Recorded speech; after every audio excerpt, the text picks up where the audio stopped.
Hola, hermanos y amigos, otra vez con ustedes, dándole continuación a nuestro programa anterior en vista de nuestra conferencia Por su Causa 2016 con el tema de la Iglesia prevalecerá.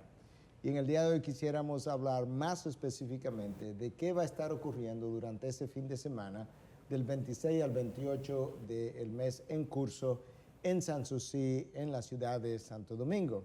Y para eso yo continúo en el día de hoy con los invitados del programa anterior, Héctor Salcedo, pastor ejecutivo de nuestra iglesia, la Iglesia Bautista Internacional, y el pastor Otto Sánchez de la Iglesia Bautista Osama. Ambos han estado con nosotros en programas anteriores y en actividades anteriores y han dispuesto tiempo para conversar un poco acerca de este evento. Por su causa, este año tiene invitados muy especiales, varios de ellos que no han participado nunca, ni siquiera en Por su Causa. Y yo quisiera simplemente introducirlos a ellos para que entonces comenzar a hablar del tema. Al Mohler va a estar con nosotros, es una de las voces más prominentes en lo que tiene que ver la defensa de la fe hoy en día y en ayudarnos a entender la problemática de esta revolución moral en medio de la cual la iglesia se encuentra. Mark Dever es un hombre que ha sido grandemente usado por Dios para fortalecer la iglesia local y eso es básicamente el énfasis de su ministerio, el fortalecimiento de la iglesia local con su conocido libro Las 9 marcas de una iglesia saludable. R.C. Sproul va a estar con nosotros vía una sesión pregrabada, una entrevista especial que nos concedió en su propia oficina donde estuvimos con él hace unas semanas atrás conversando de temas cardinales para la iglesia de hoy en día. Y John MacArthur, que va a estar con nosotros también, gracias a la tecnología, vía sesiones también pregrabadas, pero quizás podamos tenerlo incluso en vivo a través de la tecnología para uno de nuestros segmentos de preguntas y respuestas. Pero queríamos mencionar quiénes son. John MacArthur no necesita introducción, todo el mundo sabe quién él es. Es quizás el hombre más publicado, el predicador anglo más publicado en español que nosotros pudiéramos conocer o citar. Y R.C. Sproul, la punta de lanza del movimiento reformado y de la teología bíblica, que es como, conversando con él me decía, yo le decía, ¿cómo tú definirías la teología reformada? Y él me dice, no, eso es un apodo para teología bíblica. Es una buena manera de decirlo. Entonces, habiendo dicho eso, yo quisiera que comenzáramos hablando un poco acerca de la iglesia prevalecerá. Cristo dijo que las puertas del Hades no prevalecerían contra su iglesia. Y nosotros vemos evidencia de eso en el libro de los Hechos, cuando la iglesia, en contra de la oposición del momento, se levantó, se fortaleció, se expandió. Pero hay cosas que la iglesia necesita para poder expandirse. Dios lo hace, pero Dios lo hace basado en verdades, basado en predicación, utilizando hombres. De eso es lo que queremos hablar, porque de eso es que va a tratar todo el fin de semana. Cuando nosotros pensamos en la teología reformada, vamos a tratar de bajar las barreras un poco de lo que eso implica, porque yo creo que hay muchas barreras en contra de ese nombre. Vamos a pensar un poco en los reformadores, las 5 solas. Sola gracia, sola fide, solo Cristo, sola escritura y solo para la gloria de Dios. Comencemos ahí. Esa es la teología que hoy queremos reforzar. La teología de las solas. Cuando uno piensa en esas 5 solas, ¿en qué estamos pensando? ¿Dónde radica la salud de eso? ¿De qué manera se han comprometido esas solas a lo largo del tiempo? Y voy a comenzar con cualquiera de ustedes dos que quiera iniciar. Se lo voy a dejar, bueno, Héctor, si tú quieres iniciar esta discusión. Bueno, esas 5 solas, que el nombre viene del latín, de sola, de que solamente tal cosa, sola escritura, solo Cristo, sola fe, sola gracia, solo para la gloria de Dios. Fue como el resumen de la Reforma, de la teología de la Reforma, un resumen que se hizo posterior. Y precisamente cuando uno analiza, cuando una iglesia está sana, uno puede inmediatamente darse cuenta que está ceñida a estas 5 solas, estos 5 aspectos de la verdad bíblica que deben ser parte de su funcionamiento como iglesia y de su doctrina. Y cuando una iglesia se aleja de estas 5 solas, pues comienza a palidecer y comienza a debilitarse. Quizás de las 5 son importantes, pero las 5, la más prominente, sobre todo del movimiento de la Reforma, y quizás de ahí emana todo lo demás, es la sola escritura. La Biblia, como la norma fundamental en materia de fe y práctica para el cristiano. Esa es quizás la roca sobre la que Cristo fundamenta su iglesia, su palabra, su revelación, su persona. Cristo está revelado en toda la palabra, y yo diría que de las 5 solas, quizás la que gobierna las demás también es la sola Escritura. Y la Biblia precisamente es la que es dejada de lado cuando una iglesia se debilita.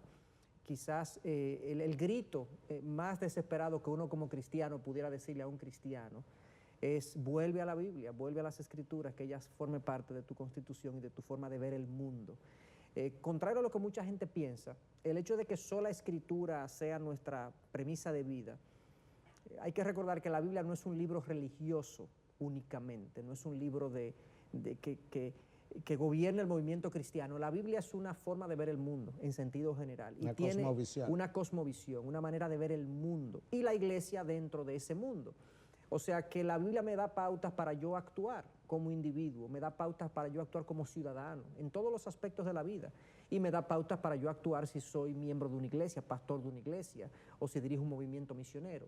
Cualquiera que sea el aspecto de mi vida que uno pueda analizar, la Biblia tiene pautas y normas para regirnos.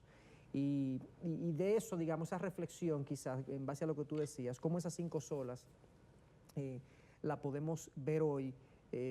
Yo diría que la iglesia prevalecerá precisamente basada en la Escritura como su regla de norma y de práctica, de creencia y práctica.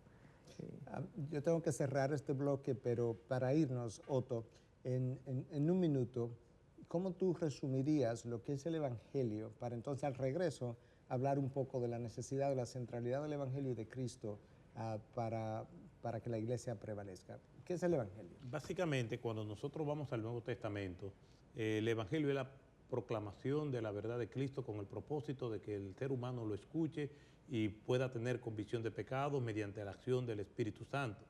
Pero el término es más ampliado, porque normalmente cuando nos referimos a todo lo que tiene que ver con el consejo de Dios, nosotros decimos el Evangelio en sentido general. En el sentido amplio del término se usa así, pero en el sentido restringido, el Evangelio es básicamente la proclamación de la palabra de Dios para que los pecadores vengan y formen parte de su reino, sobre la base de reconocer a Cristo como el Señor y Salvador de su vida, pedir perdón por sus pecados y arrepentirse de ellos. Y un mensaje que está centrado en la muerte y la resurrección, sí, la vida, la muerte y la resurrección de nuestro Señor Jesucristo. Ese es el mensaje del Evangelio. Cuando regresemos, vamos a hablar de la necesidad de que la iglesia proclame el Evangelio si esa iglesia quiere prevalecer. No se vaya, que tenemos mucho más que discutir a lo largo de todo este programa.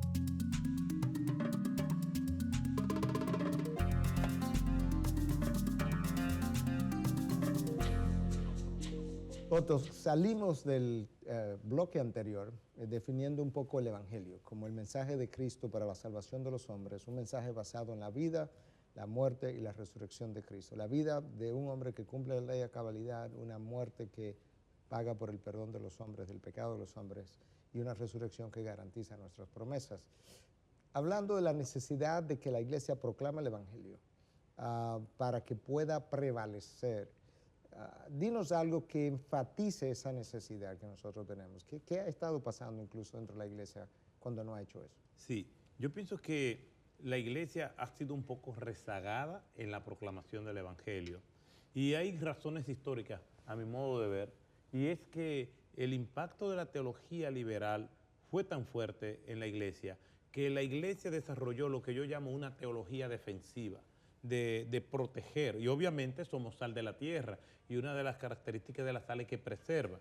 Y yo pienso que la iglesia durante mucho tiempo fue muy celosa de defenderse de las influencias del liberalismo y el secularismo, que de alguna manera u otra se preocupó tanto por esa estrategia defensiva que se olvidó de la ofensiva. Si nosotros vamos al texto que estamos usando ahora en Por su causa, de Mateo capítulo 16, versículo 18, en su última parte, donde dice que las puertas de la muerte, del Hades, no van a prevalecer contra la iglesia. Si nosotros nos podemos hacer una exégesis del texto, nos vamos a dar cuenta que las puertas no atacan las puertas son atacadas.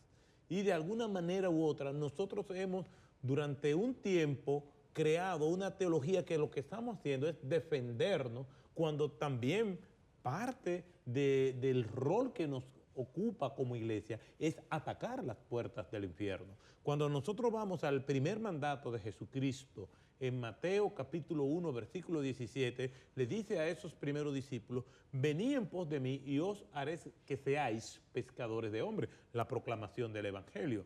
Cuando vamos al último mandato directo de Jesucristo a sus discípulos, es en Hechos capítulo 1, versículo 8, cuando le dice: pero recibiréis poder cuando haya venido sobre vosotros el Espíritu Santo, y me seréis testigo en Jerusalén, en toda Judea, en Samaria y hasta el último de la tierra. Eso tiene que ver también con la proclamación del evangelio. Entonces, en deportes se dice que la mejor defensiva es una buena ofensiva, y nosotros tenemos la ofensiva aplastante de la proclamación del evangelio, y nosotros tenemos que hacerlo, pero un evangelio según lo que nos pauta las Escrituras. Este mundo necesita el evangelio, y la palabra evangelio, etimológicamente hablando, es buenas noticias, es buenas nuevas. Necesitamos, en un mundo plagado de malas noticias, seguir alumbrando el mundo con la buena noticia de que Jesucristo es el Señor y es el Salvador. Cuando nosotros vamos a las Escrituras, no vamos a encontrar una definición acabada en una oración de lo que es el evangelio, pero sí encontramos una definición etimológica, es buenas nuevas, y encontramos una descripción que un autor, Greg Gilbert, bien la plasma en los primeros 4 capítulos del libro de los Romanos, donde se nos dice que Dios es amor y Dios es justo, que el hombre es pecador y debe arrepentirse de sus pecados, y que está irremediablemente perdido, de que Cristo vino a resolver este conflicto entre el hombre y Dios, muriendo en la cruz del Calvario, y que el hombre tiene que creer que Jesucristo lo representó en la cruz del Calvario para tener salvación, pedir perdón por sus pecados y venir y ser adoptado como Cristo, como hijo de Cristo. Y ahí es donde está el poder de la proclamación. Exacto. El apóstol Pablo decía que el evangelio es el poder de Dios para salvación de todo aquel que cree, del judío primeramente, pero también del gentil y del griego. La realidad es que la iglesia ha dejado a un lado muchas veces la proclamación del evangelio y ha abrazado conceptos sociológicos, psicológicos, de teología liberal, como tú mencionabas, mercadológicos incluso, y eso ha debilitado la iglesia.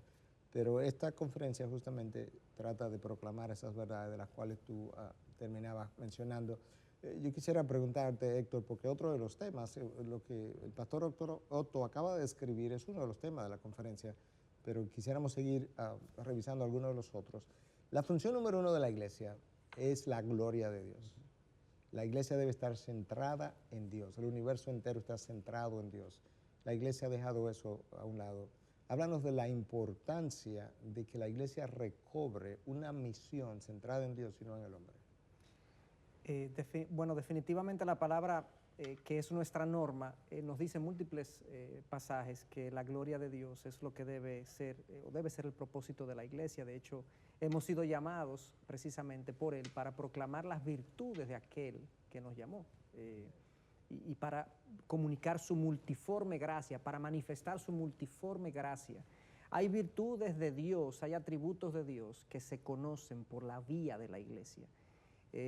Cuando eso no es así, el propósito de la iglesia o la gloria de la iglesia se le atribuye a un hombre o a una celebridad, evidentemente la iglesia pierde su sentido, pierde su efectividad en proclamar la verdad de Dios y en llevar a los hombres al arrepentimiento. Lamentablemente, como vivimos en una generación de celebridades, gracias a los medios de comunicación, muchas iglesias han adoptado este formato y sus pastores, sus líderes, sus predicadores se han convertido en celebridades. Y la fama de por sí no es mala, no es que vamos a decir que un buen predicador no pueda ser ampliamente conocido, de hecho yo creo que eso es parte de nuestra labor, pero tenemos que tener cuidado del ídolo a la persona. Cuando nuestra mirada se desvía y comenzamos a idolatrar a la persona y no a Dios, al Dios que esa persona proclama, hemos caído en un error. Y yo creo que la iglesia ha caído en parte de ese error. Ha valorado atributos, ha valorado condiciones de ciertos hombres, los ha exaltado por encima de lo que realmente son. Y muchos de ellos incluso se sienten incómodos con eso. Algunos buenos predicadores, buenos siervos de Dios, han comunicado su incomodidad de que se le exalte y se le reconozca tanto como se le hace. Entonces tenemos que tener cuidado con eso y entender que Dios es el único bueno, el único santo, el único digno de gloria y de celebración del alma, es Dios. Entonces yo creo que cuando la iglesia pierde ese sentido de que Dios es su centro, las cosas comienzan a hacerse para complacer a los hombres, comienzan a hacerse para acomodar a la gente, y evidentemente eso se traduce en una poca efectividad en la iglesia, en su rol de ser sal, de ser luz, de traer convicción a los hombres. Y por eso entonces este tema en Por Su Causa, recordarnos otra vez que la iglesia no se trata del hombre, no se trata de una gran celebridad, de un gran comunicador, de un gran líder, se trata de Dios, que dota a esos líderes entonces para hacer su labor. E incluso yo creo que pudiéramos decir que uno de los grandes pecados de la iglesia de nuestros días es su antropocentrismo, el hecho de querer hacer la salvación del hombre el centro de la iglesia, en vez de la gloria de Dios el centro de la iglesia, y que Dios sea glorificado a través de la salvación de los hombres. Ese es uno de los temas que vamos a estar abordando y discutiendo a cabalidad en Por Su Causa este año, pero nosotros quisiéramos continuar hablando de los demás temas, de manera que usted pueda tener como un aperitivo para venir luego y poder tener un gran banquete en el fin de semana, el último fin de semana de este mes, 26 al 28 de mayo, en Sanssouci, Santo Domingo. Regresamos en un momento.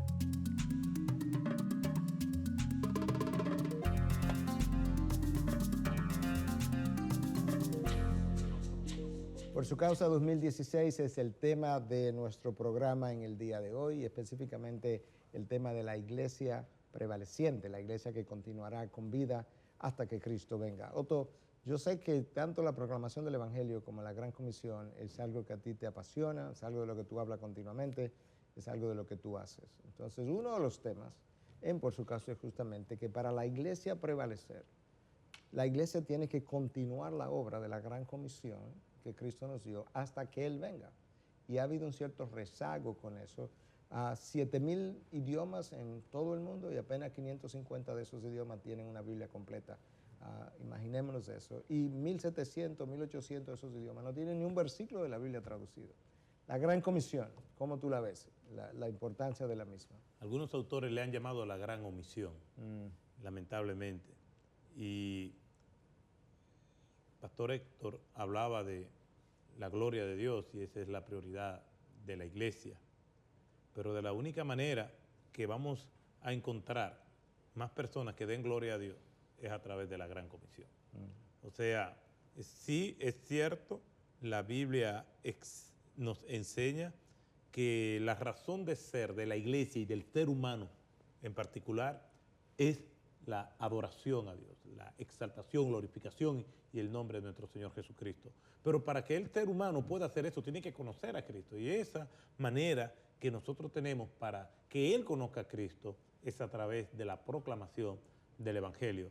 Las estadísticas no sustituyen el juicio, pero nos dan una idea de la realidad. Hace algún tiempo participé en una conferencia donde se reveló un estudio donde decía que el 95% de las personas que dicen ser miembros de una iglesia nunca le han hablado a otro de Jesucristo. Así es. Eso es terrible. Eso niega la Gran Comisión. Claro. Tim Keller dice que el número de iglesias con un promedio de 800 personas es solamente un 1% de las iglesias. O sea, no estoy cuantificando la calidad del evangelio por el número que tenga una iglesia con personas asistiendo, pero se considera una iglesia grande, no ya de 1,000 personas, sino de 800 personas. Es una iglesia muy grande y eso solamente es un 1%. Pero estamos viendo iglesias enormes de 1,000 personas, 2,000, 3,000, 4,000. 20,000 personas. 20,000 personas, pero ¿de dónde salen esas personas si el 95% no está proclamando el evangelio? Bueno, es solamente un 1%, las iglesias de más de 800 personas. ¿Qué es lo que nos está diciendo esto? Que hay un reciclaje de creyentes, en el caso de que sean creyentes. Es decir, una persona se muda de una iglesia a otra, pero no es producto de la gran comisión. Las iglesias están en sus áreas de confort como consumidores, gran parte de los creyentes, y por lo tanto están haciendo caso omiso. El Señor dice que la mies es mucha y los obreros son pocos. El apóstol Pablo lo dice como un lamento: ay de mí si no predicase el evangelio. Admiramos mucho a los reformadores y a los padres de la iglesia, para decirlo en orden, a los padres de la iglesia y a los reformadores, pero una de las características que tuvieron todos esos grandes hombres de Dios es que eran grandes evangelistas. Pablo le dice a Timoteo: haz obra de evangelista, proclama el evangelio a tiempo y afuera de tiempo. La proclamación del evangelio es algo que no puede esperar, es algo urgente. La palabra de Dios debe ser proclamada en cada sermón. Todo lo que hace la iglesia, no importa el tema, tiene que apuntar al evangelio, a la salvación de las personas, para que haya más personas convirtiéndose en adoradores a Dios. La proclamación del evangelio no es simplemente para que sean salvos. El propósito de la proclamación del evangelio no es que esta persona se convirtió y ya es salvo. Porque si ese fuera el propósito, pues ya estamos bien. Nos convertimos en antinomialistas, en consumidores. Entonces, eso no es el asunto. El asunto es que necesitamos nosotros, no Dios, que haya más personas viviendo para la gloria de Dios. Porque llegará el momento en que la evangelización va a terminar.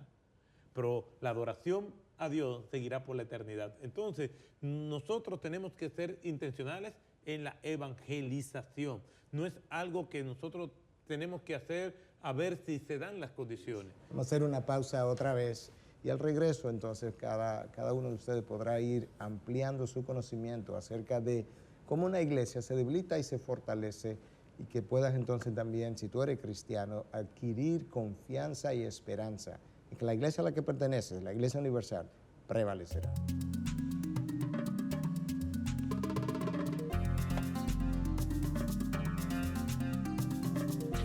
La predicación expositiva, para mucha gente es un término nuevo, pero es algo que hemos conocido a lo largo de los años de la historia de la iglesia, pero que hoy en día, debido justamente a que la predicación bíblica, ella que sale verdaderamente del texto bíblico, ha caído en desuso, hemos estado haciendo un énfasis en eso. Algunos de los beneficios de predicar expositivamente, definimos ya a la salida del bloque anterior lo que es esa predicación expositiva. Beneficios, ¿cómo ayuda eso al predicador y al oyente a este tipo de predicación? Bueno, quería mencionar que hace un momento hice referencia a Esdras, al personaje Esdras, que está citado en Nehemías 8, cuando él se dedicó a leer y a explicar la palabra frente al pueblo de Israel. Así es. Y ciertamente la predicación expositiva es el término técnico que le damos a sencillamente tomar la Biblia y a exponer lo que la Biblia dice de manera fiel. ¿Cuáles son algunos de los beneficios de esta forma de predicar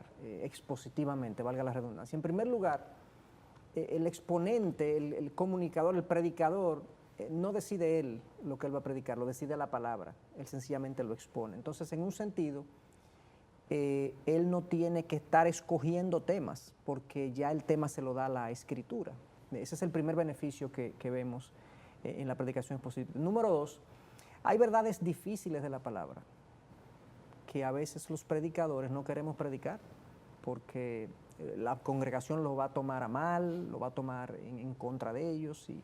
Y cuando el predicador predica expositivamente, él tiene que ser fiel y predicar el texto tal cual está. Por lo tanto, él va a poder transitar por temas difíciles sin que se le atribuya intención de dañar la congregación. Así es.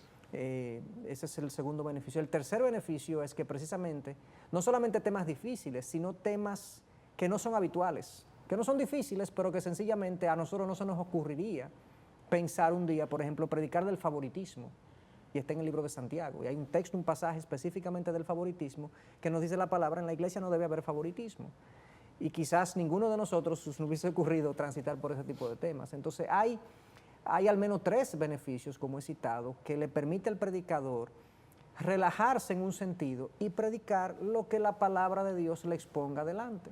Por otro lado, desde el punto de vista del que escucha, hay varios beneficios. En primer lugar, él está escuchando un mensaje de todo el consejo de Dios, porque eso es el beneficio, otro de los beneficios de la predicación expositiva, es que te circula por todo el consejo de Dios sin dejar baches sueltos. Y el que escucha entonces es alimentado de manera sistemática y regular de todo el consejo de Dios, por un lado. En segundo lugar, la predicación no se vuelve un grupo de temas predilectos del predicador, sino que el que escucha está escuchando precisamente lo que la palabra de Dios tiene que decirle para su vida. Entonces, definitivamente, cuando la predicación expositiva es dejada de lado, el pueblo deja de ser alimentado. Y al dejar de ser alimentado, comienzan las malas creencias por malas doctrinas y malas prácticas por las malas doctrinas que se aprenden o que no se aprenden las buenas doctrinas.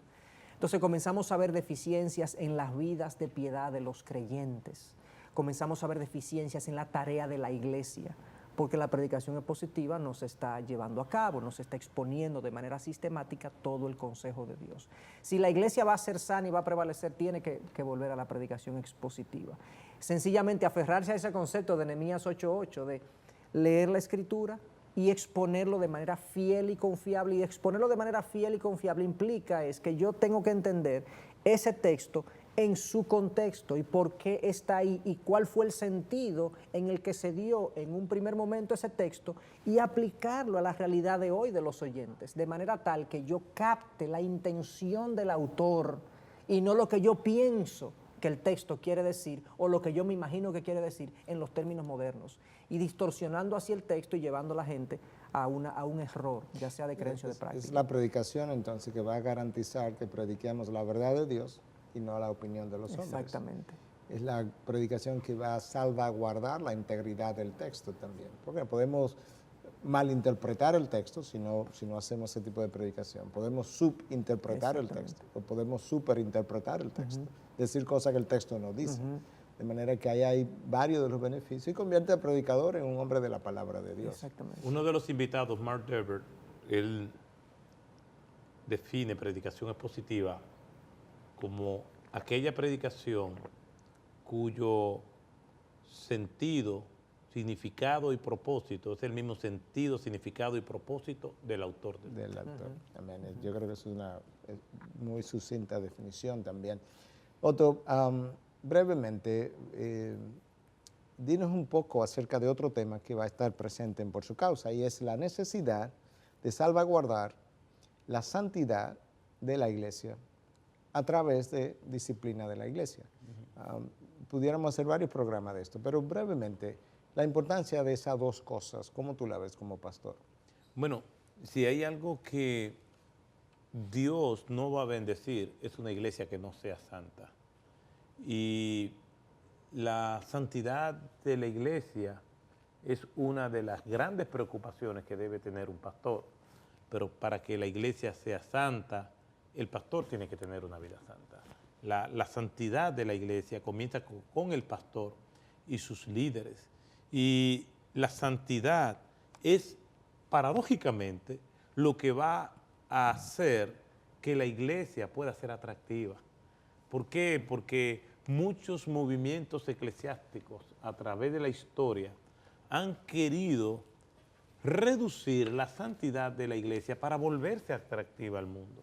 Y el mundo acepta esa iglesia, pero termina abandonándola porque encontró lo mismo. Exacto. La iglesia es atractiva cuando se mantenga como sal. Y una de las características de la sal es que es antiséptica, que crea pureza, que sana.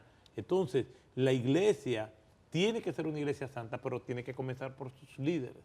Cuando nosotros hacemos una memoria de cómo Dios le dio instrucciones a su pueblo, comenzando desde el Antiguo Testamento, Dios era celoso de que su pueblo tenía que ser un pueblo santo, comenzando con sus líderes. Y así Dios ha venido manteniendo eso, y no podemos venir y soslayar el mandato del Señor: sed santo como yo soy santo. Y cuando la iglesia, el creyente de manera particular, no vive en santidad, va a tener que, como pueblo o hijo genuino que es del Señor, enfrentarse a la disciplina del Señor. Entonces, la santidad de la iglesia tiene que comenzar con nuestras vidas privadas. Y nuestro Dios, que nos ve en secreto, nos va a recompensar en público o nos va a denunciar en público. Así es. Y cuando vemos que estos pecados de líderes de Dios, que no estamos modelando de lo que es la santidad de Dios, se hacen públicos, es porque pienso que ya hay un patrón de vida que se está convirtiendo en habitual y Dios, para preservar la santidad de su iglesia, entonces trae eso a la luz.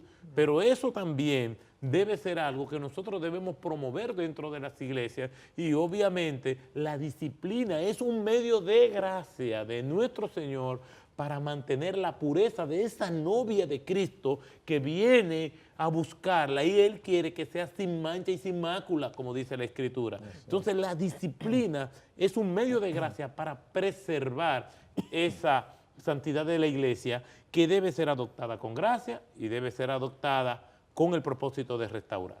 Bueno, el autor de Hebreos justamente dice que Dios disciplina a quien ama. Y azota a todo aquel. Azota a todo aquel a quien Él ama. Porque si no te disciplina, tú eres un hijo ilegítimo. Ilegítimo. De manera que es una medida de amor, es una muestra de su amor para hacernos... Medio de gracias. Exacto, y evitarnos consecuencias. Y para cerrar el bloque, la santidad y la disciplina de la iglesia es una responsabilidad de todo miembro. Porque Mateo 18 nos dice a nosotros que si tu hermano peca contra ti, ahí es donde comienza el texto de la disciplina de la iglesia, ve y repréndelo.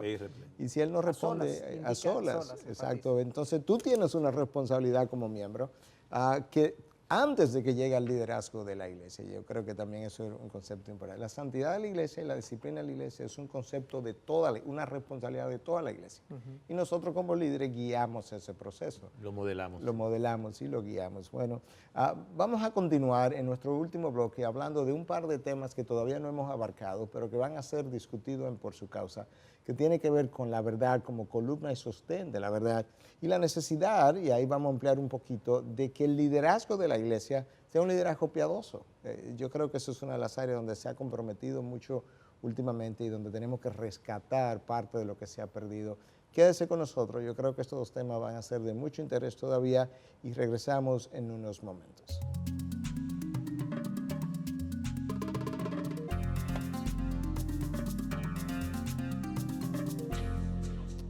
Continuamos y finalizamos ahora en nuestro último bloque hablando acerca de algunos temas vitales. Y yo salía mencionando que queríamos decir un par de cosas acerca del liderazgo piadoso, pero la verdad que mucho de lo que hemos abarcado nos habla de esta necesidad.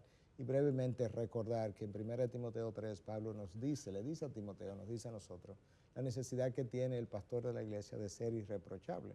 A pesar de que esa misma palabra es usada para ovejas comunes y corrientes también, la necesidad de vivir una vida irreprensible. Pero eso es justamente por algunas de las cosas que ustedes han dicho, y es que nosotros representamos la novia de Cristo y representamos el carácter de Dios incluso, porque hemos nacido de nuevo y su Espíritu vive en nosotros. Yo quisiera emplear este tiempo mejor hablando un poco más en detalle de cómo nosotros respondemos en tiempos difíciles. Tenemos una revolución moral que se nos viene encima, tenemos una iglesia que está siendo atacada, tenemos ovejas que algunas tienen más esperanza que otras, más experiencia que otras. ¿Qué nosotros podemos hacer como personas y luego como líderes en medio de este tiempo turbulento en el que nosotros estamos? Héctor, comienzo contigo. ¿Qué tú piensas? ¿Qué le puedes decir a las ovejas, a tus ovejas? ¿Qué le puedes decir a otros pastores? ¿Qué te puedes decir a ti mismo en estos tiempos? Sí, definitivamente son tiempos complicados, son tiempos donde ha habido un movimiento hacia la urbanización, mucha gente vive junta, hay mucha diversidad de personas, muchas maneras de pensar distintas, y en medio de eso la iglesia tiende a confundirse.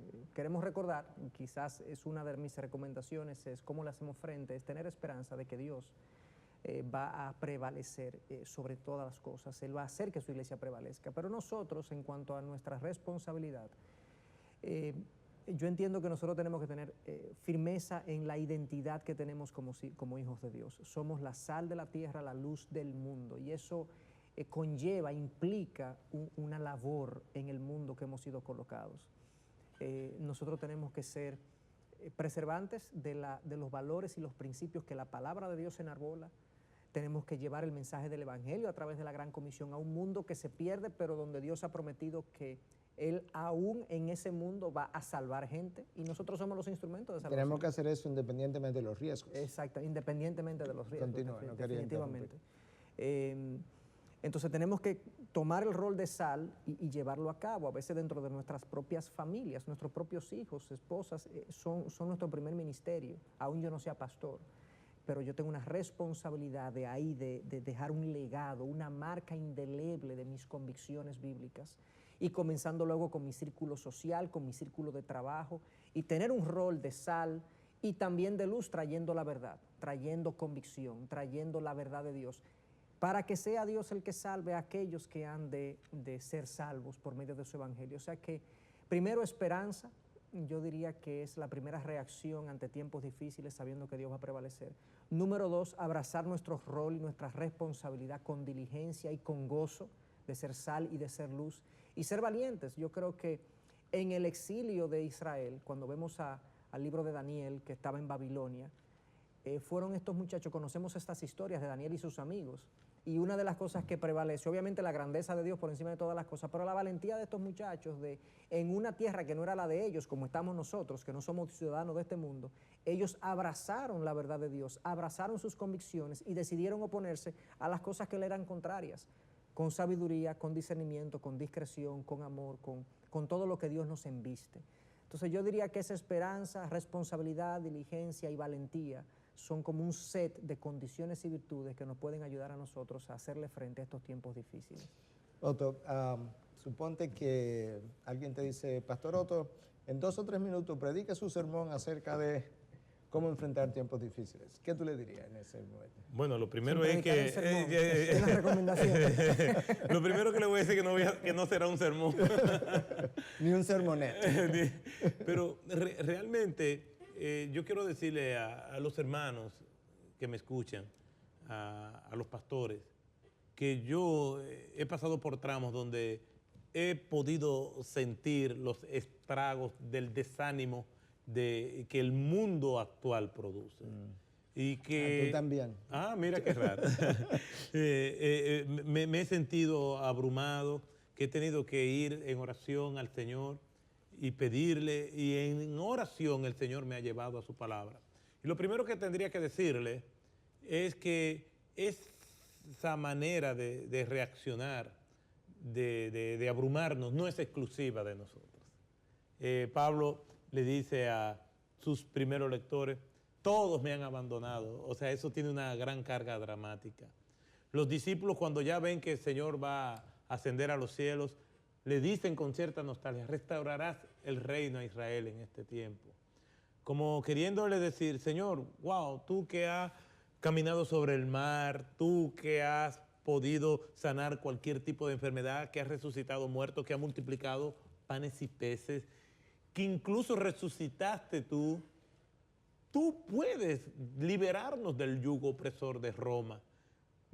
¿Por qué no vamos y te presentas a Anás y Caifás a ver qué ellos van a decir ahora? Pero no sucedió nada de eso. Jesús lo único que le dice es, prediquen el Evangelio de Jesucristo. El mundo ha sido hostil a la iglesia. El Señor Jesucristo le dijo a sus discípulos, por eso el mundo los odia, porque no soy del mundo. Amén. Nosotros podemos consolarnos con la palabra de Dios, porque Él nos prometió, diciendo, yo estoy con ustedes todos los días hasta el fin del mundo. Y esa promesa está vigente. Amén. Dios está con nosotros y Él nos va a acompañar. Y junto con las presiones que este mundo hostil trae, Dios nos dará la gracia para enfrentarlo con gozo y con valentía. Amén. Esa es la garantía que tenemos, Amén. Que Él estará con nosotros hasta los confines de la tierra. Amén. Cuando el Señor Jesucristo dio la gran comisión, les dio 2 garantías. Toda autoridad me ha sido dada, en el cielo y en la tierra. Yo tengo la autoridad y ustedes son mis hijos. Y lo otro es, yo voy a estar con ustedes hasta los confines de la tierra. Amén. O hasta que ustedes hagan la obra en los confines de la tierra. Y quiero cerrar leyendo un par de versículos bíblicos de Hebreos 11, que como ustedes conocen, es el capítulo de los héroes de la fe, porque esta gente vivió circunstancias como esas. Y entonces, como el capítulo es muy largo, no tengo tiempo para leerlo, pero en el versículo 36 de Hebreos 11 dice, Otros experimentaron vituperios y azotes y hasta cadenas y prisiones. Fueron apedreados, aserrados, cortados en dos, tentados, muertos a espadas, anduvieron de aquí para allá, cubiertos con pieles de ovejas y de cabras, destituidos, afligidos, maltratados, de los cuales el mundo no era digno, errantes por desiertos y montañas, por cuevas y cavernas de la tierra, y todos estos, habiendo obtenido aprobación por su fe, no recibieron la promesa, porque Dios había provisto algo mejor para nosotros, a fin de que ellos no fueran hechos perfectos sin nosotros. Recibieron aprobación por su fe, una vida de fe en medio de la dificultad. Amén. Eso nos gana o nos garantiza la aprobación de Dios. Y la fe está puesta no en lo que queremos ver, sino en Cristo como roca de esa iglesia. Y de esta manera esta gente esperaba por una patria mejor. Amén. No eran ciudadanos de este mundo. Lo eran en un sentido, pero su verdadera ciudadanía estaba en los cielos y ahí estaba su esperanza. De manera que, pensando en lo que nos espera, podemos atravesar por este mundo temporal de desintegración, de destrucción, de corrupción, porque hay una gloria venidera que está por venir. Esto y mucho más estará siendo discutido en Por Su Causa. Queremos decirle, por favor, considera estar ahí. Si no puedes venir, todavía puedes ser parte de este evento. Porsucausa.org, ahí nos puedes ver. Pero no hay nada como estar en el lugar de los hechos, en el lugar donde el Espíritu de Dios se está moviendo. De manera que te esperamos, nosotros estaremos ahí. Esperamos que tú estés ahí también. Y ahora yo quiero, Héctor, Otto, despedirlos. Yo quiero darle las gracias en primer lugar por haber estado con nosotros, por haber contribuido al enriquecimiento de este programa y también de la conciencia, la mente de aquellos que nos escucharon. Gracias por estar, Otto. Gracias por sacar tiempo. Gracias a ustedes. Nos veremos en Por Tu Causa, tanto a ti como a toda la audiencia que estaremos dándonos cita, Dios mediante. Bueno, cuando tú estás dirigiendo un panel, de manera que... Allí estaremos, Dios mediante. Héctor, te despide de nuestra audiencia y gracias de nuevo. Y me alegro de haber estado aquí compartiendo estos temas que, además de la conferencia, fue interesantísimo poder discutir estos temas tan importantes. Bueno, Héctor ha estado en la organización del evento de lleno en esto y también va a estar dirigiendo uno de los paneles, de manera que venga a estar con nosotros, sea parte de algo que entendemos Dios está haciendo, sea parte de la bendición de Dios para todo su pueblo.